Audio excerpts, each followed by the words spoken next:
ঠিক আছে, BJP party office থেকে যারা কাজ করছে, বিজেপি যারা যুক্ত আছে, তারা কাজেটা এমনি কাজ করছে।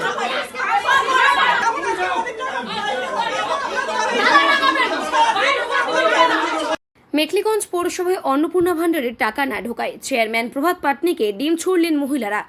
অবশেষে মেখলিগঞ্জ থানার ওসি মোহাম্মদ শাহবাজের নেতৃত্বে পুলিশ এসে পরিস্থিতি নিয়ন্ত্রণে আনে।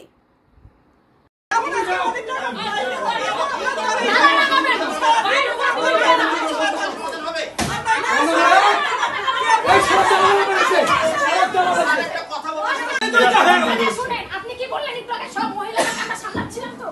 আপনি কি বললেন যে যে যারা পাইছে সবাই বিজেপি করে? না না, বিজেপি করে একবার বলে। ঠিক আছে, বিজেপি পার্টি অফিস থেকে যারা কাজ করছে, বিজেপি যারা যুক্ত আছে, তারা কাজেটা এমনি কাজ করছে। কাজ করে নাই আমাদের লোক যারা কাজ করছে সেই করে। উনি যে বললো যে একই জায়গায় থাকি ওয়ার্ডে ওয়ার্ডে, একজন পাচ্ছে ওয়ার্ডে ওয়ার্ডে, একজন পাচ্ছে না।